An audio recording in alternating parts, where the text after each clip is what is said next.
This is chapter 4 of the novel Blue.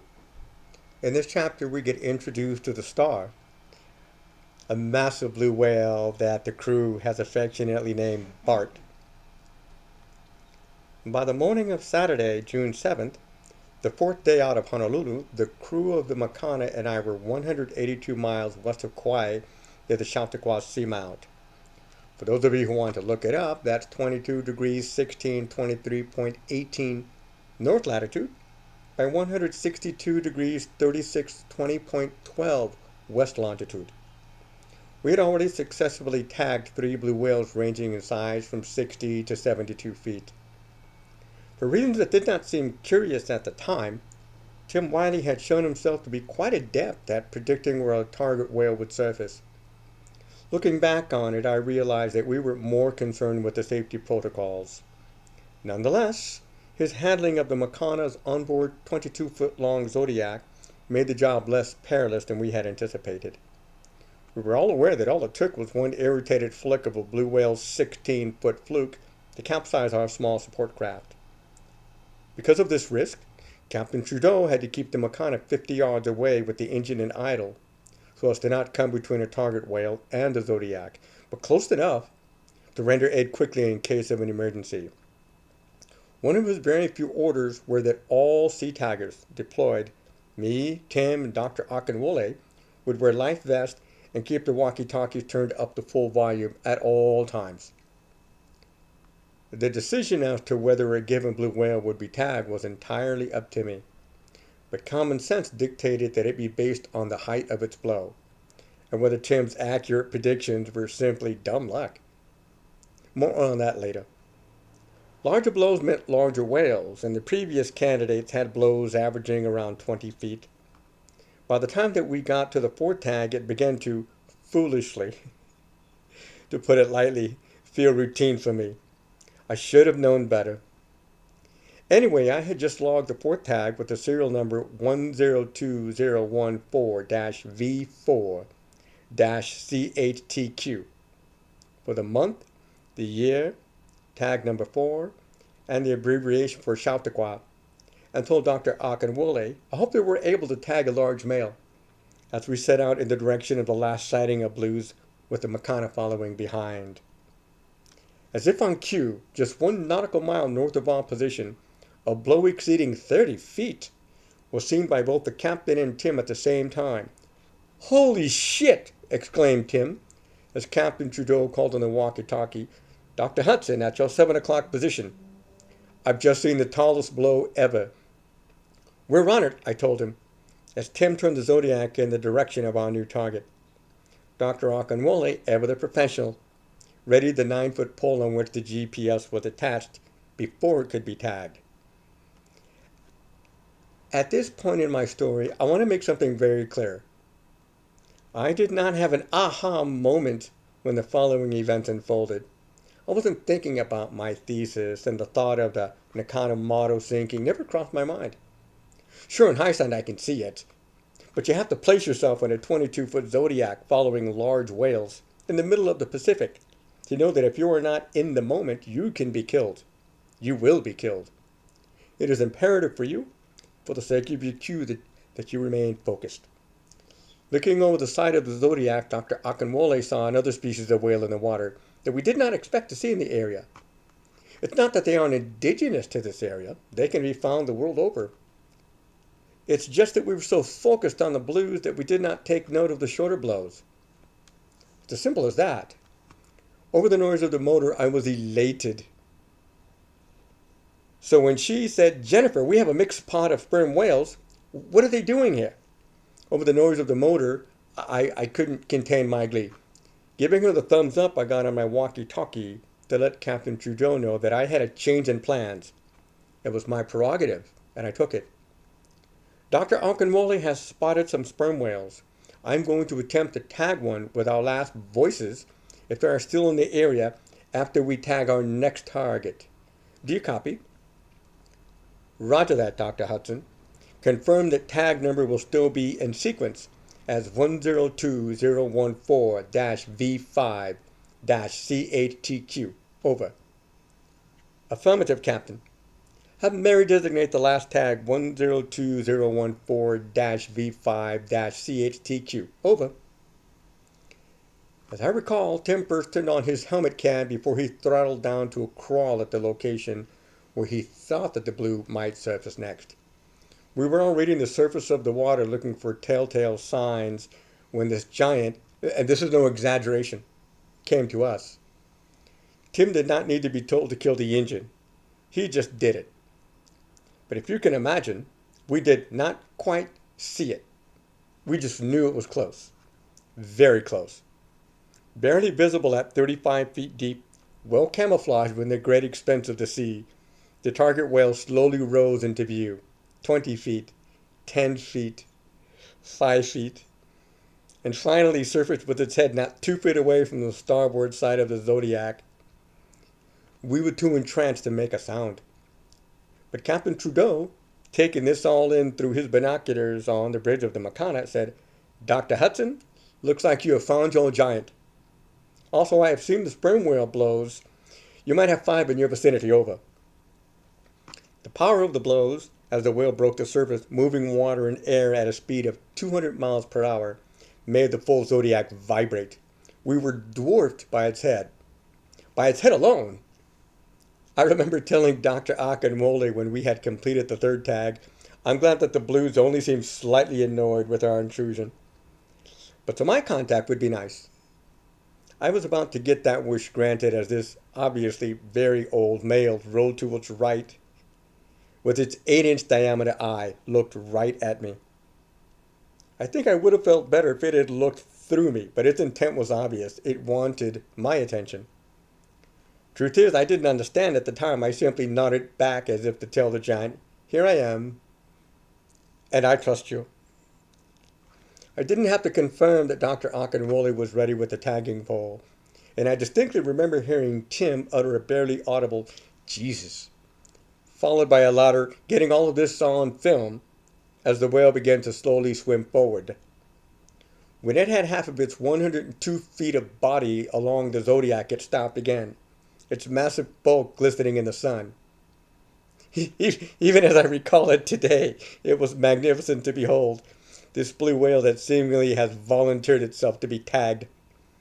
There was 40 feet of whale in front of us, and accounting for the 22-foot Zodiac, 40 feet of whale behind us.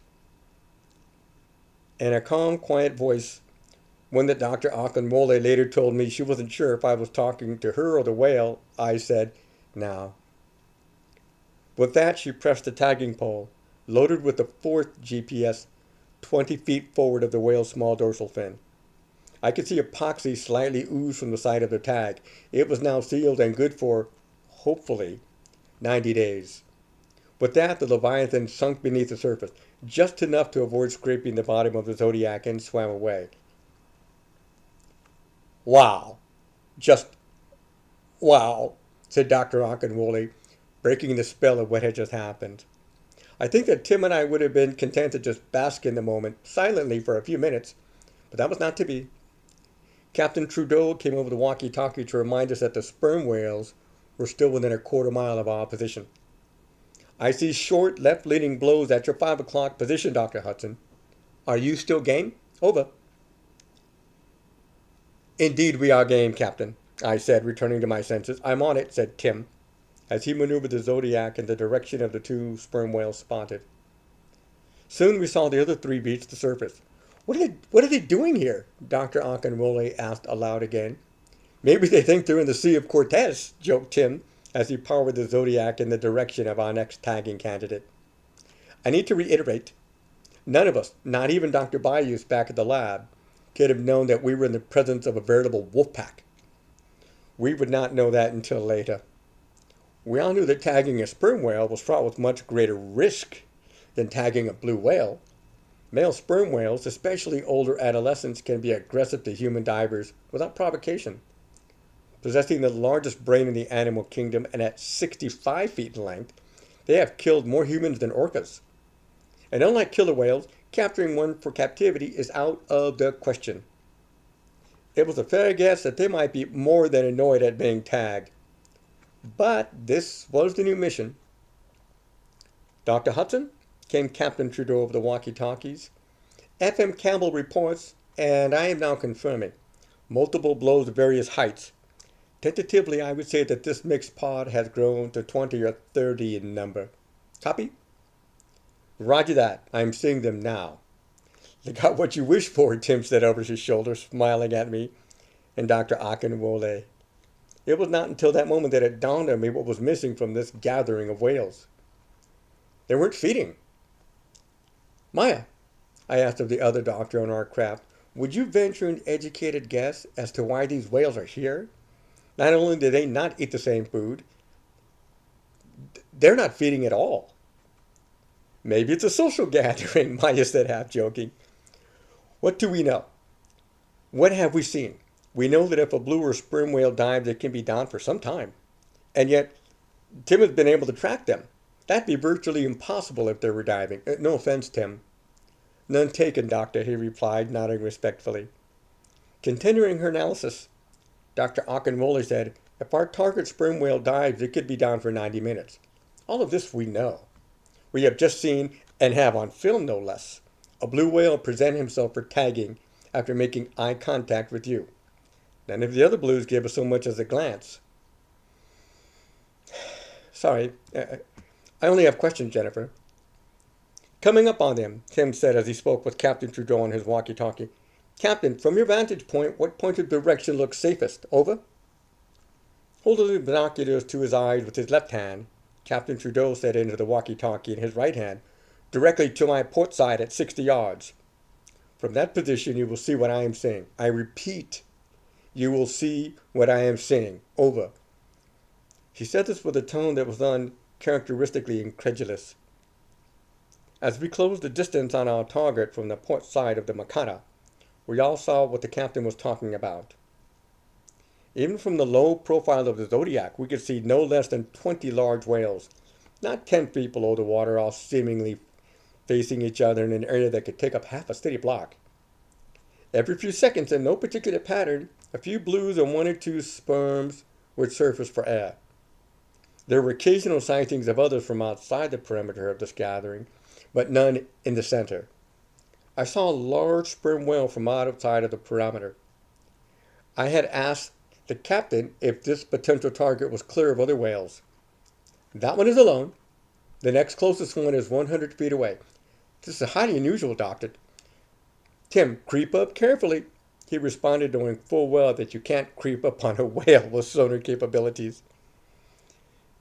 Tim gingerly maneuvered the Zodiac to within 10 feet of the sperm whale. That would be the first of its species to get a voice's GPS. Just then, the whale raised its fluke. Shit, he's going to dive, Tim exclaimed. Normally, he would have been correct. Instead, the whale slapped the surface of the water with its 16-foot fluke with such force that me and Maya instinctively covered our ears. The wake it produced rocked the Zodiac such that everyone had to grab hold of something to avoid being tossed overboard.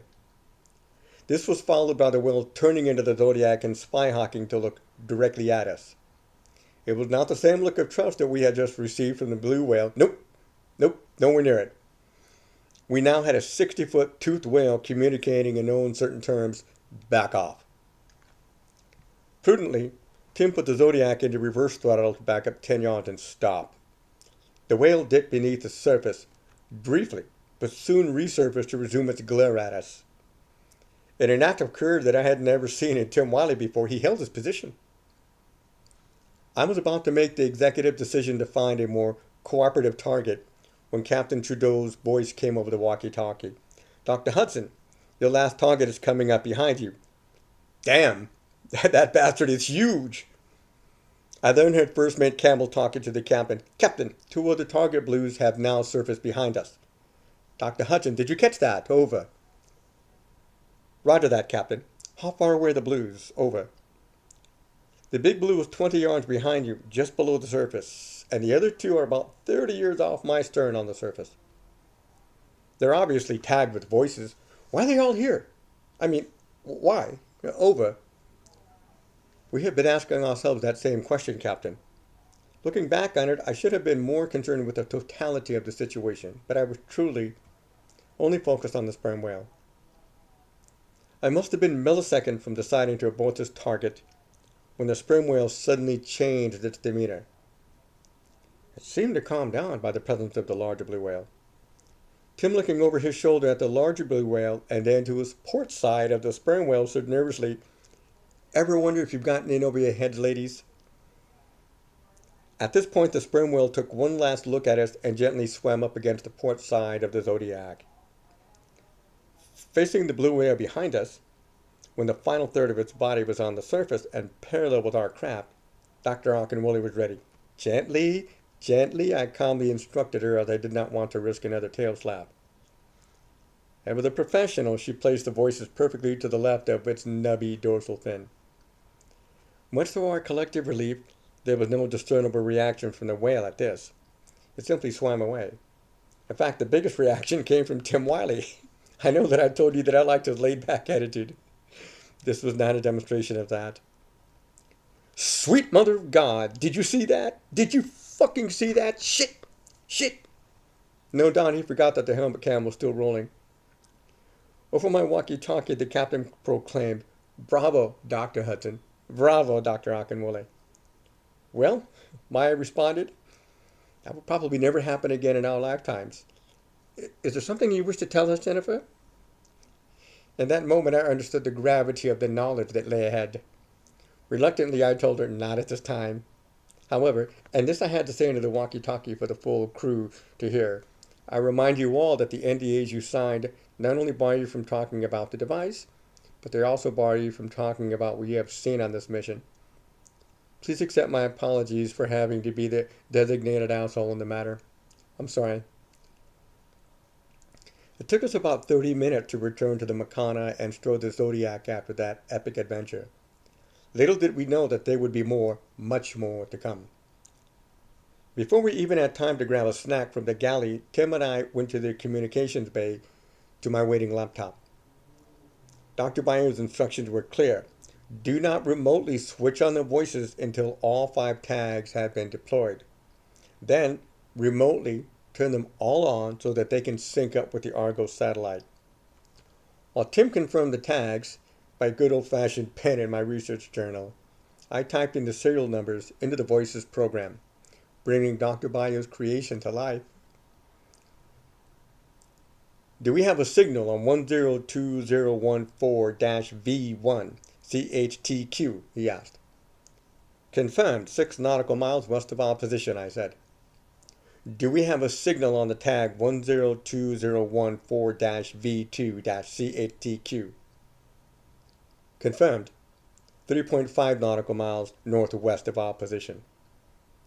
"Do you have a signal for tag 102014-V3-CHTQ?"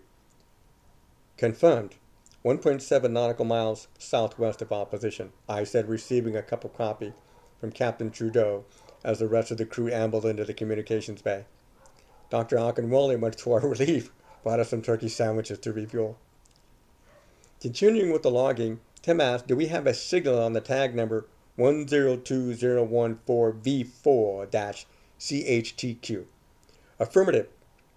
We should nickname this one. How about Bart, or 3B? Big Blue Bart. I like that. He's just 4.5 nautical miles west of our position. Bart, or 3B it is," Tim noted. Finally, tag number 102014-V5-CHTQ. "Do we have a signal on the sperm whale?" "Confirmed. He is 4.5 nautical miles west of our position." What could they possibly have in common, I asked out loud. I had my suspicions, but in hindsight, it would be fair to judge that I was playing dumb. And it would be equally fair that Tim was just playing along as well. Engineer Mary Collins, standing behind me along with the rest of the crew, made the first request. "Can we hear if you have any audio, Dr. Hudson?" "I can do better than that. I will pull up the entire file on, let's pick a candidate. Bart, let's see what 3B has to say. Here and do." Isolating the tag 102014-V4-CTHQ on my laptop, I clicked on All Audio Data and turned up the speakers. I'm still a little embarrassed to admit that I was not prepared for my emotional response. at the orchestra of sounds coming from this singular voice of GPS, displayed on three neatly stacked windows of the laptop. For the rest of the crew, including Dr. Okunwole, there were too many sounds coming over the speaker to decipher what was happening. I will isolate the hydrophones, bringing them up one at a time, explaining what it is that you're hearing. Most of the sounds you will recognize once I shout them out on the mixer. Starting with H1, located at the front of the tag, I said while isolating that singular spectrogram. It sounds like Bart is humming, which she is. Oh, there's a grunt. And back to humming. Hear that thick sloshing sound every 6 seconds? That is his heartbeat. Sounds normal at about 9 beats per minute, wouldn't you say? I said, turning to look at the crew behind me with an obvious look of satisfaction. That's obviously a rush of air coming from breaking the surface. And he's back down. Now he's quiet. Hold on. Maybe not. At this point in the demo, I adjusted the parameter of what the voices was relaying. Suddenly, a barely audible low moan was heard, followed by a series of high-pitched click, click, click, click, click, click, which accelerated with each successive one. He went subsonic, down to 16 hertz. I had to speed it up to 24 hertz so that we could hear it. That is the beauty of Dr. Bayou's program. The onboard processor will instantly adjust if Bart, or any of the other tags for that matter, decide to break into a mating song. That can reach up to 180 decibels. Don't want to blow out your speakers or your eardrums. Can we hear what the center hydrophone H2, the one that took so long to perfect, sounds like? Asked Dr. Okunwole. Of course, I naturally responded. I will mute the H1 and bring it up. I must caution you, it will probably sound pretty busy. I won't be able to decipher all that is on it until I get back to Dr. Bayou's lab. My laptop does not have the wavelength analysis program yet. Here it goes. Imagine the cacophony of rush hour traffic in downtown Manhattan, with a taxicab stalled out in the middle of the intersection, with all the horns and New Yorker insults being hurled at the hapless cabbie. Imagine also that you can hear all of the foot traffic and muted conversations of pedestrians talking to each other and on their cell phones. Now imagine all that sound is coming from cetaceans, far and wide instead. The multiple clicks, moans, hums, and songs of dozens of whales from different species came over the speakers of my laptop. Dr. Byers was right. From the standpoint of whales, it was a busy place. What is all that ruckus? FM Tim Campbell asked, milliseconds before it popped out of the mouth of another crew member. That, I said, is all the communication going on between the 20 or so blues and sperm whales that we just saw, and any other cetaceans within 400 miles apart. Keep in mind that there are also subsonic sounds within this palette that we can't hear. And you're telling us that Dr. Bayou's program back at his lab can decipher all of this? How? Mary Collins asked. I was more than happy to explain. Prior studies done by the Scripps people down in San Diego, as well as other cetacean researchers, have determined that blue whales, like human speech, have specific dialects common to certain regions of the world's oceans. Specifically, there are 9 different dialects, so far based on the songs of the blue whales.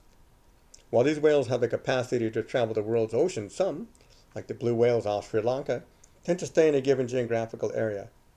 These dialects, as well as dialects from other species of cetaceans, are cataloged. The voices system can recognize these dialects. Looking behind me at the crew, I raised my index finger to make my point.